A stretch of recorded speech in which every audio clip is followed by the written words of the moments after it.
Breaking news out of Sterling Heights, where police say a husband shot his wife in her work parking lot. That shooting happened at the Pomeroy Living Center on 15 Mile near DeQuinder. Gina Vici has an update on the victim's condition and the investigation. Yeah, this is still a very active scene behind me. Take a look at this. Look at the bullet casing markings on the ground here. Sterling Heights police saying around 8 o'clock this morning they received a 911 call that a woman had been shot in the parking lot here at the Pomeroy Living Center off of 15 Mile near DeQuinder. We're told an employee was shot by her husband in the parking lot. We're told they both lived in the city of Warren and that the husband came up to his wife's employer and shot her several times. Police thankfully were able to respond to the scene within seconds. The wife. Yeah, I don't know if you guys caught that real quick, but they just showed a revolver. Right? So this is unrelated to the commentary that I want to share with you about this case, but I just don't want you to look at the video and not understand what's happening here as well. So they have a revolver, yet they show 13 flags here where the casings are lying on the ground, right? Laying on the ground. Now we know that the revolver can't carry 13 rounds, right? That's a 6-shooter right there. So I don't know if it's bad reporting or if there was another firearm that wasn't recovered. But 13, I don't know if those were bullet fragments. Could be. It just seems a little bit odd. I just wanted to bring that out before I finish the rest of the video.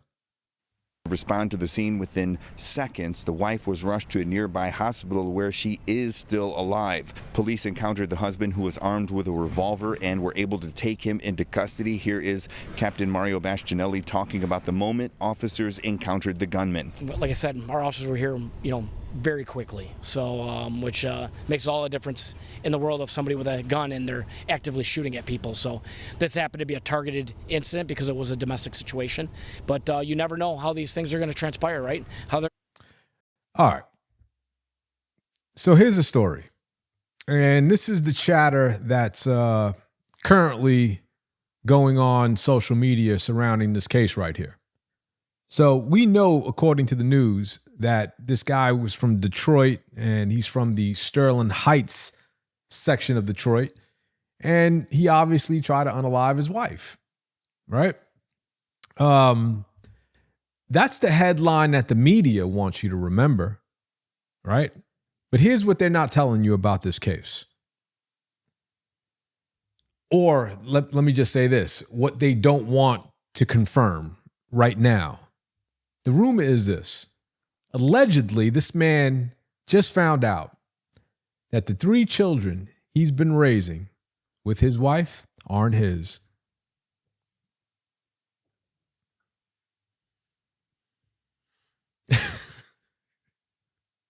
It's crazy. With that being said, we have to call it for what it is, and that is paternity fraud. And that's what I wanted to talk about here. One of the most destructive, humiliating betrayals a man can experience in his life is something like this. And in America, the country we live in right now, there's zero accountability for it. Zero. What's crazy is that if a man lies about anything in his income, like on a loan application, he can be arrested.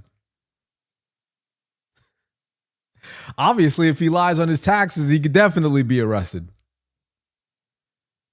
But a woman can lie about the paternity of a child for years, drain a man's income, his time, his energy, and the law just kind of shrugs it off and calls it a civil matter.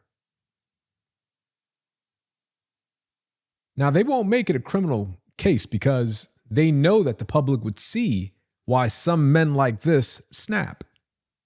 They want this story framed as some sort of senseless domestic violence case. Nothing new here. not as the end result of years of lies and deception boiling over in this man's mind. And here's the thing. If he did just find out, right, you can bet that the prosecutors will bury the details, because the second that motive is confirmed, the sympathy and the empathy that the public will have for him will skyrocket. And the court of public opinion gets a whole lot less one-sided in this case. Now, I'm not saying he should have done what he did. He's 1,000% wrong. Hyper emotional. Could have handled it many other ways. But what I'm saying is that the outrage is hyper selective. Like, we live in a country where a man can go to prison for failing to pay child support for kids that aren't even his. But the person who lied about it faces nothing? We got to make that make sense.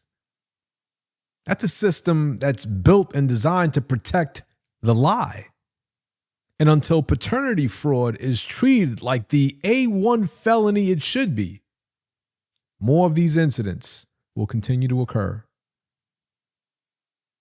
Now, you can leave your thoughts in the comments section about this.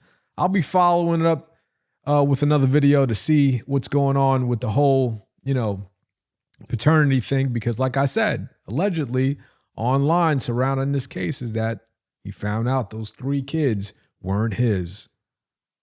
Now imagine, we don't even know if it was from 1 man or 3. That is diabolical. Some of you women are just diabolical, man. You can't make this stuff up. Leave it in the comments, everybody. I'll see you guys on the next one.